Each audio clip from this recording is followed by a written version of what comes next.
श्री स्वामी समर्थ. जय जय स्वामी समर्थ. तुम्हा सर्वांचं पुन्हा एकदा अगदी मनापासून आपल्या या नवीन व्हिडिओमध्ये मी स्वागत करते. येत्या रविवारी 15 फेब्रुवारीला आहे महाशिवरात्र. महाशिवरात्र ही महादेवांच्या पूजेसाठी आणि त्यांच्या सेवेसाठी समर्पित असते. महाशिवरात्रीला भगवान महादेव आणि माता पार्वती यांची एकत्रित पूजाही केली जाते. महाशिवरात्रीला भगवान महादेव आणि माता पार्वती यांचा विवाह झाला आहे आणि म्हणूनच महाशिवरात्र ही आपल्या हिंदू धर्मामध्ये महादेवांच्या पूजेसाठी आणि त्यांच्या सेवेसाठी अत्यंत महत्त्वपूर्ण मानली जाते. महाशिवरात्रीचा दिवस देवादिदेव महादेव यांना प्रसन्न करून घेण्यासाठी अत्यंत महत्त्वपूर्ण असा दिवस मानला जातो. जी व्यक्ती महाशिवरात्रीला व्रत करून भगवान महादेव यांची पूजा सेवा करते तर त्या व्यक्तीच्या सर्व इच्छा मनोकामना भगवान महादेव हे पूर्ण करत असतात. महाशिवरात्रीला आपण जी कुठली सेवा आणि पूजा महादेवांची करत असतो तर त्याचे अनंत पटीने आपल्याला पुण्यफळ हे मिळत असते. कारण महाशिवरात्रीच्या दिवशी शिवतत्व हे आपल्या पृथ्वीतलावर नेहमीपेक्षा 1000 पटीने अधिक सक्रिय आणि कार्यरत आणि तसंच सकारात्मक हे झालेले असते आणि म्हणूनच या काळामध्ये या दिवशी केलेली पूजा सेवा अधिक फलदायी आपल्यासाठी ठरत असते. प्रत्येक शिवभक्त हा महाशिवरात्रीची अत्यंत आतुरतेने वाट बघत असतो. महाशिवरात्रीलाच भगवान शिव आणि माता पार्वती यांचा विवाह संपन्न झाला आहे आणि म्हणूनच हा दिवस आपण अत्यंत आनंदानं आणि उत्साहानं साजरा करत असतो.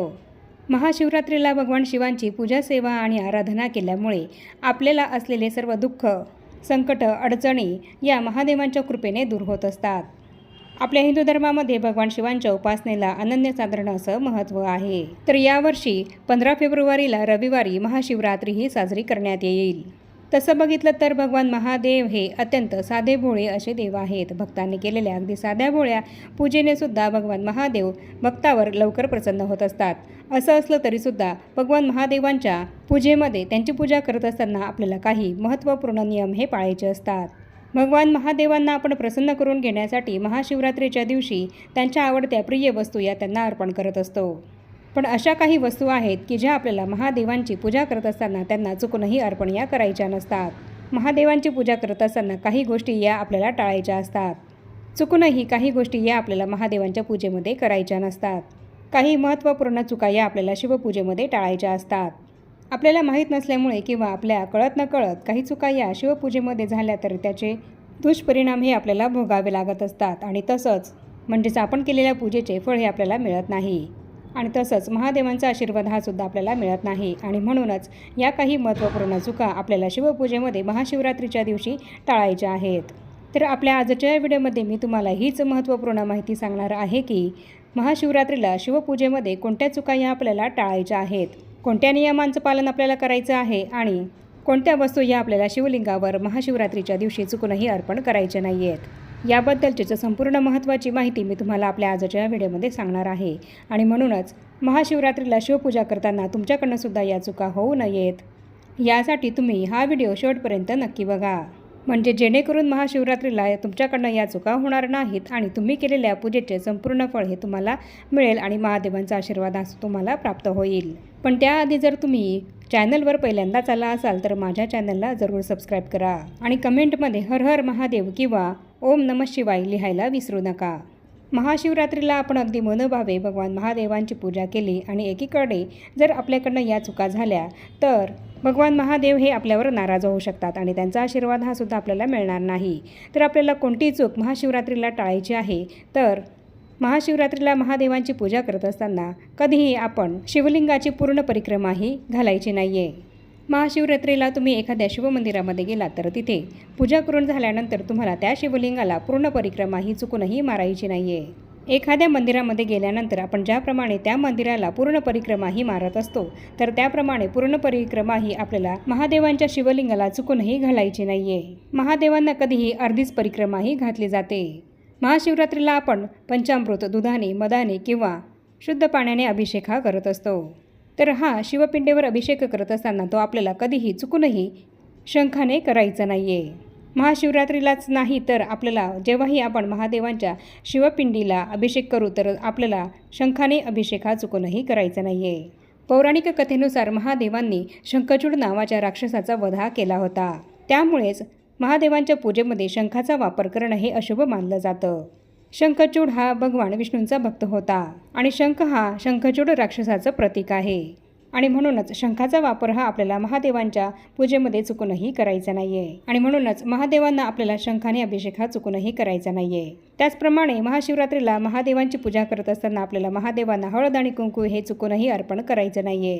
हळद आणि कुंकूला सौभाग्याचं प्रतीक मानलं जातं आणि महादेव हे आजन्म वैरागी होते हे आपल्याला सर्वांना माहीतच आहे आणि म्हणूनच त्यांच्या पूजेमध्ये हळद आणि कुंकू याचा वापर करणं हे आपल्याला टाळायचं आहे।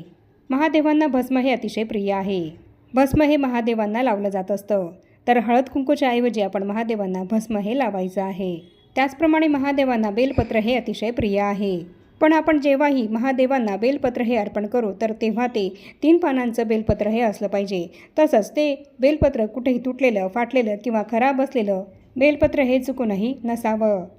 असं तुटलेलं, फाटलेलं, खराब असलेलं, कुठेही छिद्र असलेलं बेलपत्र हे आपल्याला चुकूनही शिवलिंगावर अर्पण करायचं नाहीये। त्याचप्रमाणे शिवलिंगावर आपल्याला केतकीचं फुले चुकूनही अर्पण करायचं नाहीये, कारण पौराणिक कथेनुसार केतकीच्या फुलाला महादेवांनी शाप दिलेला होता आणि म्हणूनच महादेवांना आपण केतकीचं फुल हे कधीही अर्पण करायचं नाहीये। तसंच महादेवांची पूजा करत असताना शिवलिंगावर आपण तुळशीपत्र हे सुद्धा चुकूनही अर्पण करायचं नाहीये। धार्मिक नियमांनुसार महादेवांची पूजा करत असताना तुळशीपत्र हे कधीही वापरलं जात नाही। एका पौराणिक कथेनुसार तुळशीचा पती जालंधर या राक्षसाचा महादेवांनी वध केला होता, त्यामुळे भगवान महादेवांच्या पूजेमध्ये तुळशीचा वापर हा कधीही केला जात नाही आणि म्हणूनच महाशिवरात्रीला महादेवांची पूजा करत असताना आपल्याला त्यांना चुकूनही तुळशीपत्र हे अर्पण करायचं नाहीये। त्याचप्रमाणे महादेवांची पूजा करत असताना आपल्याला कधीही महादेवांच्या पिंडीवर नारळाच्या पाण्याचा अभिषेक हा चुकूनही करायचा नाहीये, कारण नारळ हा लक्ष्मी देवीचं प्रतीक असल्याचं मानलं जातं आणि देवी लक्ष्मीचा संबंध श्रीहरी विष्णूंशी आहे आणि म्हणूनच आपल्याला महाशिवरात्रीला शिवलिंगावर अभिषेक करत असताना तो कधीही नारळाच्या पाण्याचा करायचा नाहीये। तसंच आपण शिवलिंगावर अक्षदा ही सुद्धा अर्पण करत असतो, पण जेव्हाही आपण महादेवांच्या शिवपिंडीवर अक्षदा म्हणजेच तांदूळ हे अर्पण करू तर तो तांदूळ कुठेही तुटलेला किंवा खंडित झालेला असेल तर असा तांदूळ आपल्याला चुकूनही शिवलिंगावर अर्पण करायचा नाहीये, कारण असा तुटलेला आणि खंडित झालेला तांदूळ आपण शिवलिंगावर अर्पण करणं हे अशुभ मानलं जातं। असा तुटलेला आणि खंडित झालेला तांदळाचा दाणा हा अपूर्ण आणि अशुद्ध मानला जातो आणि म्हणूनच अशा तांदळाचा वापर आपल्याला शिवपूजेमध्ये चुकूनही करायचा नाहीये आणि शिवपूजेमध्ये आपल्याला पांढऱ्या कलरच्या तांदळाचाच वापर हा करायचा आहे। कुठलाही कलर केलेला तांदूळ हा आपल्याला शिवपूजनामध्ये चुकूनही वापरायचा नाहीये। त्याचप्रमाणे गरम केलेले किंवा कुठल्याही पॅकेटमध्ये असलेले दूध हे आपल्याला शिवलिंगावर चुकूनही अर्पण करायचे नाहीये। कुठल्याही पॅकेटमधले दूध हे सुद्धा आधी गरम केलेलेच असते आणि कधीही महादेवांना अर्पण करत असताना आपल्याला थंड दूध हेच अर्पण करायचे असते। थंड दुधाचाच अभिषेक आपल्याला महादेवांना करायचा असतो आणि म्हणूनच कधीही गरम केलेले किंवा एखाद्या पॅकेटमधले दूध हे आपल्याला महादेवांच्या अभिषेकासाठी चुकूनही वापरायचे नाहीये। त्याचप्रमाणे महादेवांना आपल्याला कधीही चुकूनही चंपाचे फूल हे अर्पण करायचे नाहीये। तसंच कमळाचं फूल हे सुद्धा महादेवांना अर्पण करणं हे निषिद्ध मानलं गेलं आहे आणि म्हणून आपल्याला कमळाचं फूल हे सुद्धा महादेवांना अर्पण करायचं नाहीये। तर याप्रमाणे या काही ज्या वस्तू आहेत, या ज्या काही गोष्टी आहेत, तर त्यांचा वापर आपल्याला शिवपूजेमध्ये महाशिवरात्रीच्या दिवशी चुकूनही करायचा नाहीये। या वस्तू आपल्याला चुकूनही शिवलिंगावर महाशिवरात्रीला अर्पण करायच्या नाहीयेत। तसंच महाशिवरात्रीच्या दिवशी चुकूनही आपल्याला मांसाहार हा करायचा नाहीये आणि काळ्या रंगाचे कपडे परिधान करून महाशिवरात्रीला आपल्याला महादेवांची पूजा ही चुकूनही करायची नाहीये आणि तसंच आपल्याला महाशिवरात्रीच्या दिवशी सकाळी ब्रह्ममुहूर्तावर लवकर उठायचं आहे आणि दिवसभर आळसामध्ये चुकूनही आपल्याला झोपून राहायचं नाहीये। याउलट या दिवशी आपण अखंड दिवसभर महादेवांचे नामस्मरण हे करायचे आहे आणि इतरांबद्दल द्वेष हा सुद्धा आपल्याला या दिवशी चुकूनही करायचा नाहीये आणि कोणाबद्दल वाईट विचारसुद्धा या दिवशी आपल्याला चुकूनही करायचा नाहीये। तर याप्रमाणे आजच्या या व्हिडिओमध्ये मी तुम्हाला संपूर्ण महत्त्वाची माहिती सांगितलेली आहे की महाशिवरात्रीला आपल्याला कोणत्या चुका या टाळायच्या आहेत आणि शिवपूजेमध्ये कोणत्या गोष्टी या आपल्याला शिवलिंगावर चुकूनही अर्पण करायच्या नाही आहेत। याबद्दलची संपूर्ण महत्त्वाची माहिती मी तुम्हाला या व्हिडिओमध्ये सांगितली आहे आणि आता या छोट्याशा माहितीसह आपण आपला आजचा हा व्हिडिओ इथेच थांबवूया। चॅनलवर पहिल्यांदाच आला असाल तर चॅनलला जरूर सबस्क्राईब करा आणि या व्हिडिओला जास्तीत जास्त लाईक आणि शेअरसुद्धा नक्की करा आणि भेटूया पुन्हा अशाच नवीन एका माहितीपूर्ण आणि महत्त्वपूर्ण व्हिडिओसोबत। तोपर्यंत सर्वांना श्री स्वामी समर्थ।